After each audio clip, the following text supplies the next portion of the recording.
As most of you probably know, Brandon Ingram had to undergo surgery for a blood clot in his shoulder earlier in the season. During his exit interview with the Lakers, he talked about the symptoms he was having with the blood clot, the surgery, and then about the rehab going forward. Now, I've already done 2 previous videos talking about when he first had these symptoms and then what this surgery might entail that he was gonna undergo. So to sort of wrap this story up, I wanna listen to some of the clips from his press conference where he's describing his symptoms and what they did for the surgery, to give you guys some more insight into what might have been going on and what they exactly did for the procedure and what his rehab will look like. Let's first take a look at him describing what his initial thoughts were when this diagnosis was happening and what his symptoms were. Well, you know, when we were going through all these tests, I didn't think it would be something that serious. So the specific test that he's talking about here, oftentimes the first line test for concern of a blood clot is a simple ultrasound. What they're trying to see is how well the veins compress. And so they'll put the ultrasound on the skin over the big veins, and veins are typically pretty loose and elastic. And so if there's no blood clot there,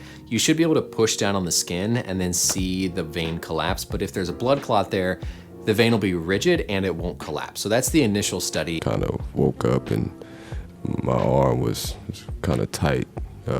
Couldn't lift it over my shoulder. And so these are the symptoms he kind of was first having, this arm tightness. And what was likely going on here was just swelling from the blood clot. The blood clot was in the vein and the veins are returning blood back up to the heart. And so you can think of it as sort of some back pressure that builds up from everything downstream from that vein. Our tissues are draining fluid out. And so if there's a buildup of pressure in that vein because of a blood clot or an obstruction, then that fluid doesn't have anywhere to kind of go back into, and so it can accumulate and pool in the region that's involved. With blood clots in the leg, we think about swelling as one of the first signs of a possible clot, and so that tightness is likely from that swelling that he was having because of the blood clot in that shoulder, limiting the range of motion because everything was just so tight and stiff from that swelling. And I just came to the gym, did my normal routine every day, and was just feeling this little pinch under my armpit, and I was just trying to figure out what was wrong. So this pinch under his armpit, that's the region where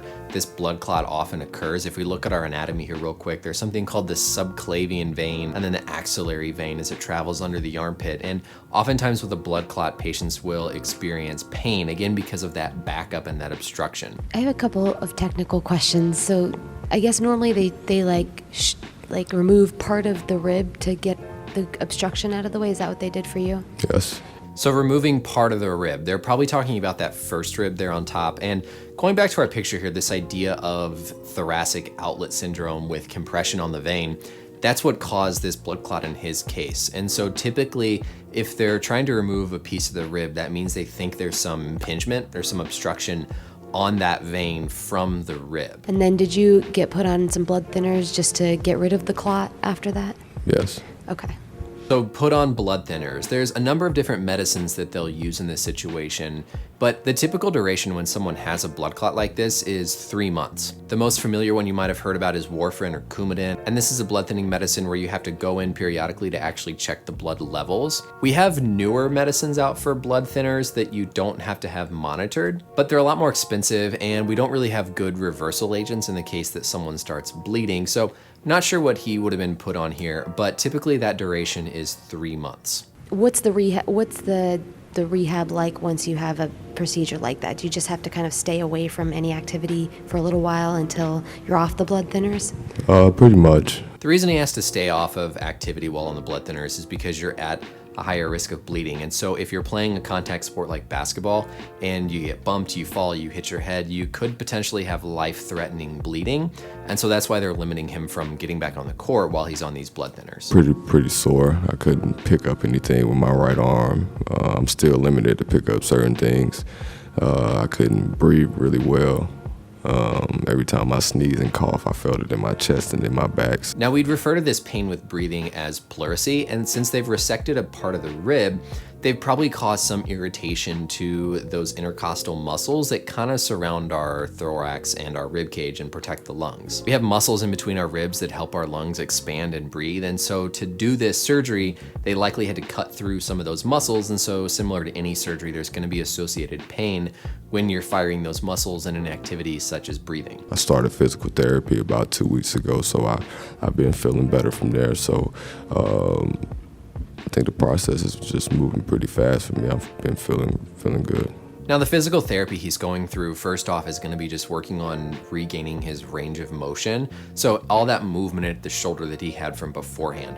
The big key part here, though, for his therapy going forward is making sure that his biomechanics and his movement at the shoulder are not putting that vein at any further risk of getting pinched or impingement. This idea of thoracic outlet can happen just from muscle imbalances in the shoulder, in that thoracic outlet.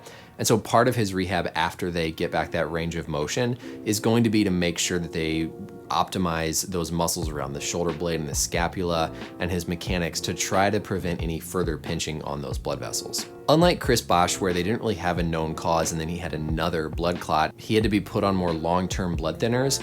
Assuming that nothing recurs here with Ingram and he doesn't have another clot, he should be able to come off of the blood thinners and then return to basketball activity, and then hopefully get back to the point as if nothing ever happened and he's back to his old self. Hopefully that's kind of the end of this story. It's been nice to follow this through the different stages and give you all updates based on the more information that we've had. As always, leave any questions or comments below for future videos or questions on this topic.